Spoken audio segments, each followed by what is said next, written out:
미국 로스앤젤레스의 산불이 연일 계속되며 유명 연예인을 비롯하여 많은 미국 거주자들이 피해를 입고 있습니다. 혼란과 절망이 가득한 이곳에서 유독 한 집단이 눈에 띄어 CNN의 보도까지 되었는데요. 도대체 어떤 사연이 있는 것인지 바로 지금 사연을 들어보겠습니다. 오늘의 사연 시작합니다. 안녕하세요. 저는 CNN에서 기자로 일하고 있는 사라입니다. 오늘 여러분께 들려드릴 이야기는 제가 기자로서의 본분을 다시 한번 깨달은 경험이자 사람들의 연대와 희망을 발견한 사건입니다. 모두가 한 번쯤 뉴스를 통해 접해보셨을 LA 팰리세이즈 산불 이야기입니다. 지금도 떠올리면 아찔하고 먹먹한 장면들이 많지만 그 안에서 제가 보고 느꼈던 것들을 여러분과 나누고 싶습니다. 며칠 전 편집장이 저를 불렀습니다. 사라, 이번 팰리세이즈 산불 취재건에 대해 얘기하고 싶어. 이건 단순한 뉴스 보도가 아니야. 지금 현지 상황은 예상을 뛰어넘을 정도로 심각해. 사람들은 혼란에 빠져 있고 우리 기자들이 이들의 목소리를 전해야 할 때야. 처음엔 그저 또 다른 취재 제안이라고 생각했습니다. 하지만 이야기를 들을수록 가슴이 무거워졌습니다. 이미 수백 채의 가옥이 불에 타 사라졌고 수천 명이 집을 떠나 대피소로 향하고 있는 상황이었습니다. 일부 지역에서는 화재 연기로 인해 공기가 오염되어 호흡기 문제를 겪는 주민들도 많다고 했죠. 취재 지원은 아낌없이 해줄게. 헬기부터 차량까지 모두 준비해 놓을 테니까. 편집장의 말은 단호했습니다. 그때 제 마음에 두 가지 생각이 교차했습니다. 하나는 두려움이었습니다. 전례 없는 규모의 산불이 도심을 덮치고 있다는 뉴스를 수없이 보도해왔지만 직접 현장을 가본 적은 없었기에 막연한 공포가 몰려왔습니다. 동료들도 저를 말렸습니다. 사라, 이번 건 위험할지도 몰라. 산불은 예측이 불가능해. 현장에서 무슨 일이 생길지 아무도 몰라. 이런 취재는 안 가도 괜찮아. 하지만 다른 한편으로는 기자로서의 사명감이 저를 붙잡았습니다. 제가 이 일을 하지 않는다면, 그리고 누군가 그들의 이야기를 세상에 전하지 않는다면, 대중들은 그들이 겪는 고통과 현실을 알 기회조차 잃게 될 겁니다. 그래서 저는 편집장의 제안을 받아들이기로 했습니다. 저는 기자입니다. 위험한 곳일지라도 누군가는 그곳에서 진실을 알려야 합니다. 그렇게 저는 LA로 떠날 준비를 시작했습니다. 집에서 짐을 싸면서도 마음이 복잡했습니다. 단순히 취재를 떠나는 것만이 아니었습니다. 목숨을 걸어야 할지도 모른다는 사실이 머릿속을 떠나지 않았기 때문이죠. 주변에서는 계속 만류했습니다. 사라,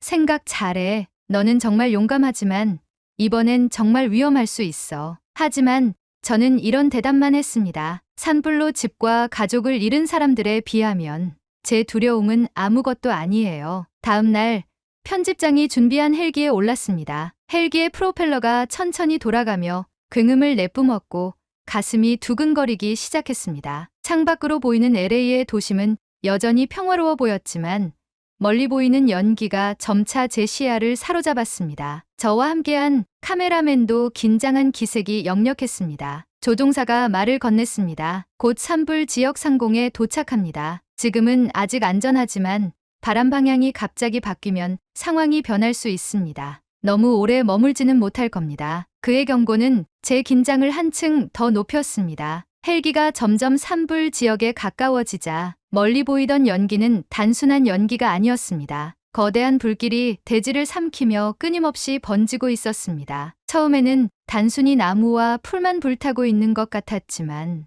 가까이 갈수록 불길이 집과 건물을 집어삼키고 차량이 불에 타 엉망이 되어 있는 모습이 뚜렷이 보였습니다. 산불은 단순히 자연을 파괴하는 것이 아니었습니다. 사람들의 삶을 산 채로 태워버리고 있었던 것입니다. 조종사가 다시 말을 꺼냈습니다. 이 정도 규모의 산불은 정말 보기 힘듭니다. 불길이 너무 거세서 더 가까이 가는 것은 위험할 겁니다. 주변을 선회하며 상황을 지켜보죠. 저는 깊게 숨을 내쉬며 창밖으로 카메라를 향했습니다. 여러분, 지금 제가 서 있는 이곳은 LA 팰리세이즈 상공입니다. 보시는 것처럼 산불은 이미 통제불능 상태에 이르렀고 피해 규모는 시간이 지날수록 더욱 커지고 있습니다. PD가 인이어를 통해 계속 정보를 전달해줬고 저는 그에 맞춰 리포팅을 이어갔습니다. 헬기가 안전하게 착륙한 후 우리는 편집장이 준비해둔 취재 차량에 올랐습니다. 차량 안에는 이미 엔지니어와 스태프들이 장비를 세팅하며 기다리고 있었습니다. 사라,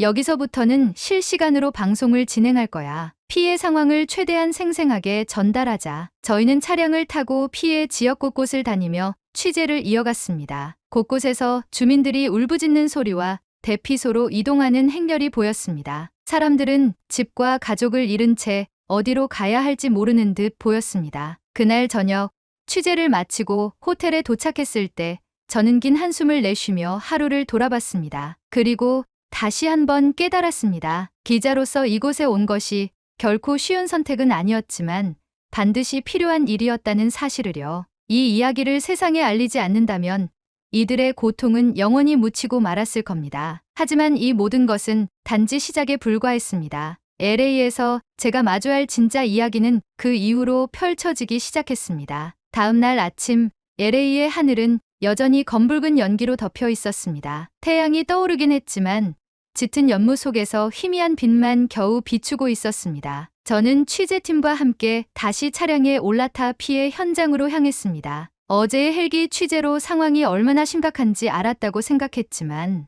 오늘 육로로 직접 마주한 모습은 제 상상을 훨씬 뛰어넘었습니다. 도로 양옆으로는 검게 탄 나무와 차량들이 늘어서 있었고 연기가 아직도 뿜어져 나오는 건물 잔해들이 곳곳에 보였습니다. 대피하지 못한 동물들이 놀라 도로를 가로지르며 달아나기도 했습니다. 사람들이 오랫동안 살아왔을 삶의 터전이 마치 전쟁터처럼 변해버린 모습이었습니다. 취재 차량에 함께 타고 있던 엔지니어가 말했습니다. 팰리세이즈 산불이 단순히 그 지역에만 국한된 문제가 아닙니다. 이튼 지역으로 확산되면서 산불이 마치 거대한 벽처럼 LA 전체를 포위하고 있는 상황입니다. 불길은 소방대의 노력에도 아랑곳하지 않고 점점 더 멀리 그리고 더 빨리 퍼지고 있었습니다. 바람이 변덕스러운 방향으로 불어오면 몇 시간 만에 완전히 새로운 지역을 삼켜버리곤 했습니다. 마을 곳곳에는 소방차와 구조대원들이 배치되어 있었지만 불길이 워낙 강력하고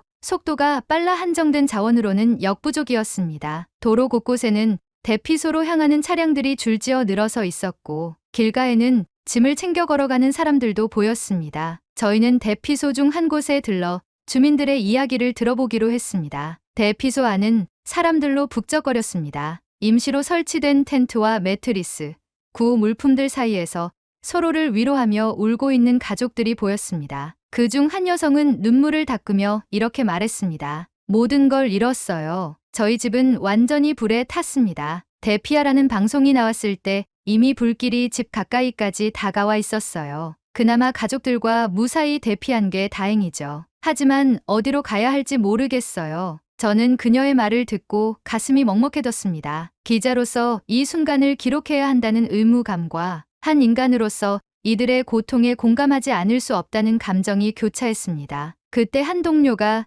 제게 전화를 건넸습니다. 사라, 새로운 소식이 들어왔어. LA 한인회에서 산불 피해를 돕기 위해 자원봉사자들을 모집하고 있다고 해. 그곳으로 가보는 게 어때? 한인회는 LA에서 한국계 이민자들의 중심지 역할을 하는 곳으로 각종 커뮤니티 활동과 지원을 이어오고 있었습니다. 하지만 이번 산불 상황에서 그들이 어떤 역할을 하고 있는지에 대해서는 전혀 예상할 수 없었습니다. 취재 차량은 곧 한인회 건물 앞에 도착했습니다. 도착하자마자 저와 취재팀은 놀라움을 금치 못했습니다. 한인회는 이미 하나의 완벽한 재난 대책 본부로 전환되어 있었습니다. 건물 앞에는 자원봉사자들이 줄지어 대기하고 있었고 구호 물품들이 정리되어 트럭에 실리고 있었습니다. 건물 안으로 들어가자 더욱 놀라운 광경이 펼쳐졌습니다. 한인회는 대피민들을 위한 숙소와 의료시설까지 운영 중이었습니다. 임시 침대와 담요,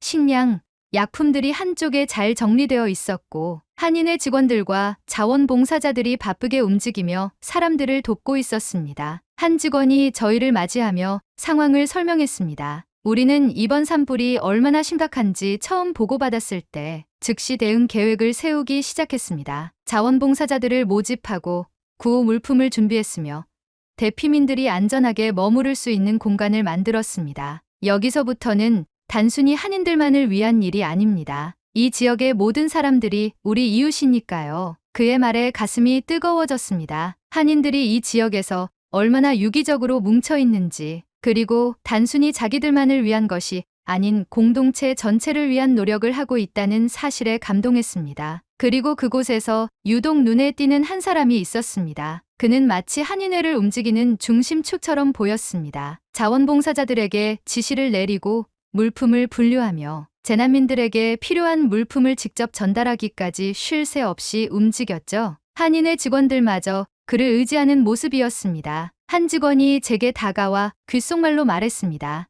저 남자는 성준이라고 해요. 자원봉사자 중에서도 제일 열심히 일하는 사람이에요. 알고 보면 정말 대단한 사연을 가진 사람이랍니다. 성준이라는 이름을 듣자 호기심이 커졌습니다. 기자로서 그의 이야기를 전하지 않고는 이 취재를 완성할 수 없을 것 같았습니다. 하지만 성준은 인터뷰 요청에 처음엔 난색을 표했습니다. 제가 할 이야기는 없어요. 그냥 해야 할 일을 하고 있을 뿐입니다. 그러나 그의 헌신적인 모습은 기자로서 그냥 지나칠 수 없는 것이었습니다. 몇 번의 설득 끝에 그는 마침내 마이크 앞에 섰고 조용히 입을 열었습니다. 성준은 한국에서 이민 온 재외동포 가정에서 태어났습니다. 그의 부모님은 성실하고 검소하게 살면서 작은 가게를 운영하며 가족의 생계를 책임지고 있었습니다. LA 한인타운의 어느 작은 상점에서 하루 종일 일하며 미래를 위해 저축하던 부모님은 1992년 LA 폭동이라는 비극적인 사건 속에서 모든 것을 잃고 말았습니다. 그 당시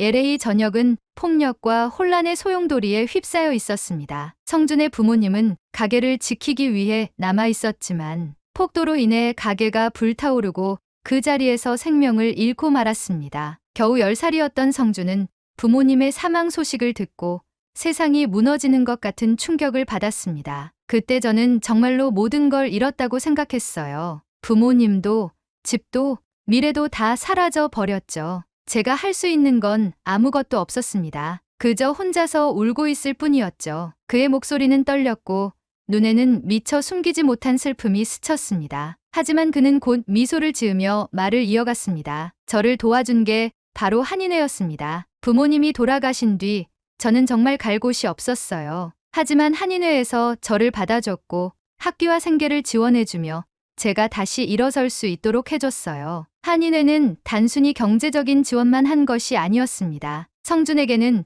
정서적 안정과 새로운 가족 같은 존재가 되어주었습니다. 그는 한인회 직원들과 자원봉사자들에게서 끈끈한 유대감과 사랑을 느꼈습니다. 그분들은 단순히 도움을 준 게 아니었어요. 저를 진심으로 아껴주고 제 미래를 걱정해줬어요. 그게 저에게는 정말 큰 힘이 됐죠. 성준은 한인회의 지원 덕분에 고등학교를 무사히 졸업하고 대학에 진학할 수 있었습니다. 그는 재무와 금융에 관심을 갖게 되었고 이를 계기로 뉴욕 월스트리트의 한 증권회사에 취직하게 되었습니다. 그곳에서 성준은 자신의 커리어를 쌓아갔고 매년 일정 금액을 한인회에 기부하며 자신의 성공을 나누기 시작했습니다. 제가 받았던 도움을 돌려주는 게 당연하다고 생각했어요. 제가 받은 사랑을 누군가에게 나누는 건 제 삶의 목표가 되었죠. 이번 산불 소식을 들었을 때 성준은 뉴욕에서 한시도 망설이지 않았다고 했습니다. 그는 바로 비행기를 타고 LA로 날아왔습니다. 제 고향과도 같은 이곳이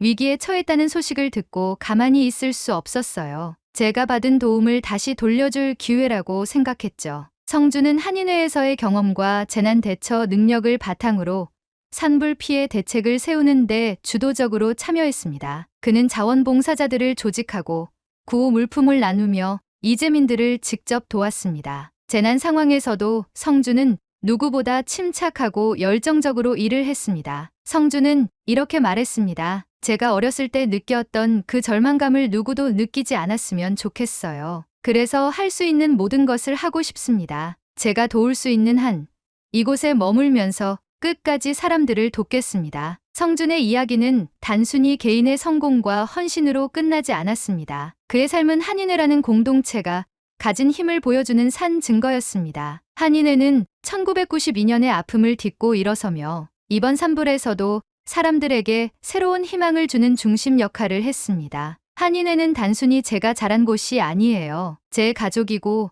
제가 받은 사랑의 근원이에요. 그래서 제가 그 사랑을 전하는 일은 평생 멈추지 않을 겁니다. 성준의 진심 어린 말은 저를 깊이 울렸습니다. 한인회와 성준의 이야기는 단순히 한인 커뮤니티를 넘어 사람과 사람이 이어지는 유대감을 상징했습니다. 그의 말은 깊은 울림을 남겼습니다. 기자로서 제가 어떤 특별한 이야기를 찾아내고 있는 게 아니라 이곳에서 벌어지고 있는 모든 행동들이 이미 특별하다는 것을 깨달았습니다. 이후 우리는 한인회 구호 활동에 대해 자세히 취재를 이어갔습니다. 그들은 단순히 물품을 나누어 주는 것을 넘어 심리 상담과 장기적인 재건 계획까지도 함께 논의하고 있었습니다. 마치 LA에서 또 다른 작은 정부가 운영되고 있는 것처럼 보였습니다. 한인회에서 자원봉사와 구호 활동을 취재하며 저희는 새로운 차원의 감동을 받고 있었습니다. 성준의 이야기는 단순히 개인의 헌신을 넘어 커뮤니티가 어떤 위기 상황에서 서로를 위해 얼마나 강하게 뭉칠 수 있는지를 보여주는 사례였죠. 그러나 감동도 잠시, 현장은 여전히 혼란스러웠습니다. 산불은 끊임없이 확산되고 있었고 한인회를 포함한 각종 구호기관도 점점 늘어나는 피해를 감당하기 벅차 보였습니다. 그러던 중 저는 한 가지 흥미로운 사실을 발견했습니다. 다른 지역은 산불로 큰 피해를 입었는데 코리아타운은 유독 산불의 피해가 적다는 점이었습니다. 헬기를 타고 상공에서 촬영했을 때도 코리아타운이 상대적으로 온전한 모습으로 남아있다는 것을 확인할 수 있었습니다. 처음에는 단순히 운이 좋았겠거니 했지만 취재를 진행하면서 그 이유가 결코 우연이 아니라는 사실을 알게 되었습니다. 코리아타운의 건축물들은 대부분 콘크리트 구조로 되어 있었습니다. 다른 지역의 주택들이 목재로 지어져 쉽게 불에 타버린 반면 코리아타운은 산불에 강한 내화성 건축 자재를 사용해 피해를 최소화할 수 있었습니다. 뿐만 아니라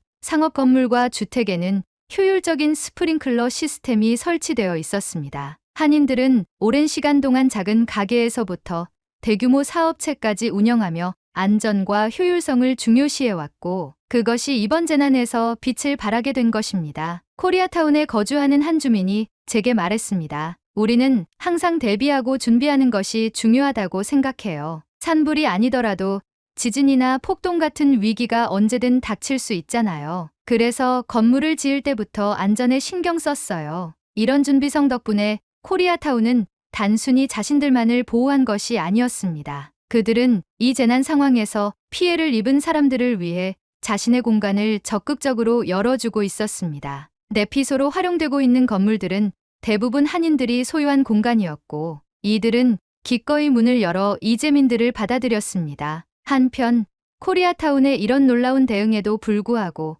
저는 취재를 하며 한 가지 불편한 시선을 감지했습니다. 일부 주민들은 한인들이 자신들만을 위한 준비를 한 것이라고 오해하고 있었습니다. 한 피난민은 저에게 불만 섞인 목소리로 말했습니다. 왜 코리아타운만 멀쩡한 거죠?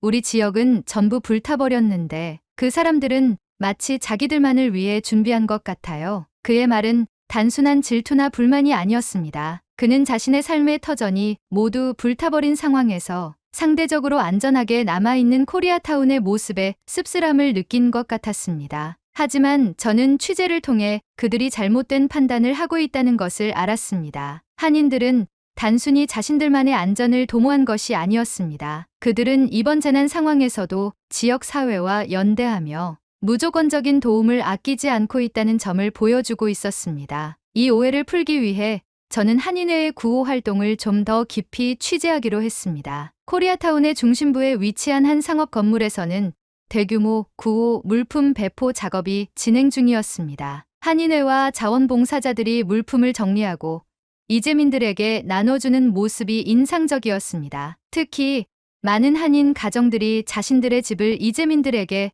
내어주는 모습은 감동적이었습니다. 한 가정집을 방문했을 때 그곳에서 머물고 있는 이재민 가족이 제게 말했습니다. 우리는 집을 잃고 어디로 가야 할지 몰랐어요. 그런데 이분들이 우리를 집으로 데려와 주셨어요. 정말 아무런 대가도 바라지 않고요. 이 은혜를 어떻게 갚아야 할지 모르겠어요. 집주인인 한인 부부는 이렇게 말했습니다. 이웃이 고통받고 있을 때 돕지 않는다면 우리도 사람이 아니죠. 우리가 가진 게 크지는 않지만 이렇게라도 도움을 줄 수 있어 다행입니다. 또한 한인들은 단순히 물품과 공간을 제공하는 것에 그치지 않았습니다. 자신들의 기술과 지식을 활용해 현장을 개선하려는 노력도 이어졌습니다. 성준과 한인회의 자원봉사자들은 대피소의 효율성을 높이기 위해 적극적으로 참여했습니다. 성준은 자신의 금융관리 경험을 살려 대피소 운영 자금을 체계적으로 관리하며 각 구호 물품이 필요한 곳으로 빠르게 전달될 수 있도록 지원했습니다. 한인회에 가입되어 있는 배달회사나 택배회사에서는 구호 물품 운송 차량을 지원하고 한인 의사들은 시간을 할애해서 응급 구조 지원을 아끼지 않았습니다. 그리고 인종을 넘어 인간이라는 하나의 유기체와 공동체 의식으로 한인타운에 방문하는 모든 이들에게 도움을 주기 위해 노력하는 모습을 보게 되었습니다. 이 모든 과정을 지켜보며 저는 큰 깨달음을 얻었습니다. 코리아타운과 한인회가 보여준 모습은 단순히 한 지역 사회의 성공 사례가 아니었습니다. 그들은 재난 속에서도 인간애를 잃지 않고 서로를 돕는 방법을 보여주고 있었습니다. 한인회 직원 중 한 명이 이런 말을 했습니다. 우리가 이렇게 돕는 건 과거에 우리가 겪었던 아픔을 기억하기 때문이에요. 1992년 LA 폭동 때 우리는 정말 큰 고통을 겪었지만 그 고통이 우리를 단결하게 만들었죠. 인종을 떠나 지금은 우리가 누군가를 도울 차례라고 생각합니다. 이렇게 한인들의 연대와 헌신은 재난 상황에서도 희망의 씨앗을 심어주고 있었습니다. 저는 이 모습을 보고하며 단순히 피해를 전달하는 것에서 그치지 않고 위기 속에서도 빛나는 인간애를 보여주는 이야기를 세상에 알리고 싶었습니다. 코리아타운이 가진 내화성 건축물이나 스프링클러 시스템은 단순히 기술적 우월함을 보여주는 것이 아니었습니다. 그것은 철저한 준비성과 공동체를 위한 마음에서 비롯된 결과였습니다. 그리고 이 마음은 위기 속에서도 누구도 홀로 두지 않겠다는 의지로 이어졌습니다. 코리아타운에서의 취재를 마무리하며 저는 한 가지 분명한 사실을 깨달았습니다. 이 이야기는 단순한 재난 보도가 아니라 세상을 변화시킬 수 있는 영감이 될 것이라는 점이었습니다. 코리아타운의 한인들은 그 어떤 보상이나 대가를 바라지 않았습니다. 불에 강한 주거지와 상업 건물을 가진 한인들은 이재민들에게 자신의 공간을 기꺼이 내어주고 각종 구호 물품을 제공하며 지역 사회의 고통을 나누기 위해 최선을 다하고 있었습니다. 코리아타운에서 목격한 이 조건 없는 사랑과 헌신의 이야기를 저는 최대한 생생하게 담아 리포트를 준비했습니다. 산불이 여전히 완전히 진압되지 않은 상황이었지만 코리아타운의 한인들은 대단한 일을 해내고 있었습니다. 재난 상황 속에서도 불꽃 같은 희망을 피워내고 있다는 사실을 사람들에게 전하고 싶었습니다. 편집장에게 리포트를 제출했을 때 그는 내용을 읽고 한동안 아무 말 없이 고개를 끄덕였습니다. 그러다 고개를 들어 저를 바라보며 말했습니다. 사라, 이건 단순한 산불 피해 보고가 아니야. 이건 사람들이 서로를 돕는 힘이 얼마나 강력한지를 보여주는 스토리야. 이런 이야기는 반드시 세상에 알려야 해. 우리가 할 수 있는 모든 지원을 아끼지 않을 테니 이걸 제대로 보도자료로 발전시키자. 편집장의 지지는 큰 힘이 되었습니다. 저는 리포트를 정교하게 다듬어 방송 준비를 시작했고 코리아타운의 이야기가 단순히 산불 피해 지역을 넘어 더 많은 사람들에게 영감을 줄 수 있도록 모든 노력을 기울였습니다. CNN에서 리포트가 방영된 후 코리아타운의 이야기는 미국 전역에서 큰 반향을 불러일으켰습니다. 한인타운, 조건 없는 사랑으로 이재민 돕다. 코리아타운, 희망의 중심지가 되다 같은 제목의 기사들이 뉴스를 장식했고 많은 사람들이 자발적으로 한인회에 연락해 자원봉사와 기부를 희망했습니다. SNS에는 코리아타운의 이야기를 공유하는 사람들이 늘어났고 한인들의 헌신을 칭찬하는 목소리가 이어졌습니다. 자원봉사자들은 이제 한인회뿐만 아니라 더 넓은 지역으로 뻗어나갔습니다. 한인들이 보여준 조건 없는 사랑과 연대는 미국 내 다른 지역 공동체들에게도 영감을 주었고 점차 더 많은 사람들이 이번 산불 피해 복구에 참여하기 시작했습니다. 산불은 여전히 끝나지 않았지만 사람들의 노력으로 점차 진압되고 있습니다. 코리아타운은 단순히 피해를 피한 지역이 아니라 재난 속에서 연대와 희망의 불꽃을 밝힌 장소로 남았습니다. 저는 이 이야기를 통해 얻은 교훈을 다시 한번 되새겼습니다. 재난은 사람들의 삶을 파괴할 수 있지만 동시에 사람들이 서로를 돕는 과정에서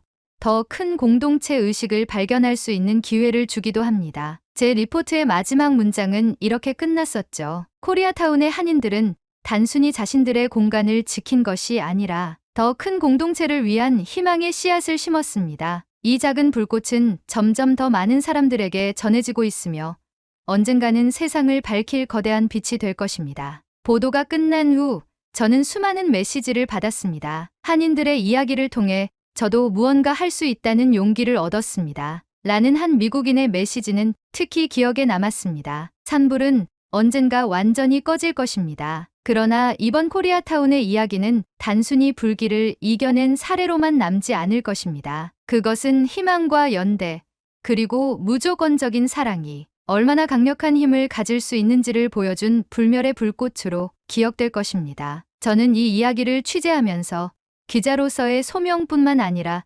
인간으로서의 책임을 다시금 배웠습니다. 그리고 성준을 비롯한 코리아타운의 한인들이 보여준 헌신은 앞으로도 제가 살아가는 데 있어 커다란 영감으로 남을 것입니다. 우리는 종종 재난 속에서 가장 어두운 시간을 경험하지만 바로 그 속에서 가장 밝게 빛나는 희망을 발견하기도 합니다. 코리아타운의 이야기가 그 증거였습니다. 이 불꽃은 결코 꺼지지 않을 것입니다. 오늘의 사연은 여기까지입니다. 2024년 한 해 감동 비디오를 찾아주신 여러분께 진심으로 감사의 말씀을 드립니다. 앞으로도 좋은 사연을 여러분께 들려드릴 수 있도록 최선의 노력을 다하겠습니다. 2025년 새해 복 많이 받으시고 가정의 평화가 항상 깃들길 진심으로 바라겠습니다. 겨울철 독감이 날이 갈수록 심해지고 있습니다. 실내와 실외의 온도차가 극심한 만큼 건강에 유의해야 될 것 같아요. 목 건강이 독감의 가장 좋은 예방법이라고 합니다. 마스크는 필수로 착용하시는 게 좋다고 하며 목을 마르게 하는 차나 커피는 조금 참고 충분한 물을 섭취하여 목을 항상 촉촉하게 유지해주는 것이 좋다고 해요. 여러분이 아프지 않고 항상 건강하길 진심으로 바랍니다. 오늘의 이야기가 마음에 드셨다면 좋아요 한 번씩 부탁드리겠습니다. 그리고 여러분의 댓글은 제게 큰 힘이 됩니다. 다음엔 더 좋은 사연으로 여러분을 찾아뵙겠습니다. 시청해주셔서 감사합니다.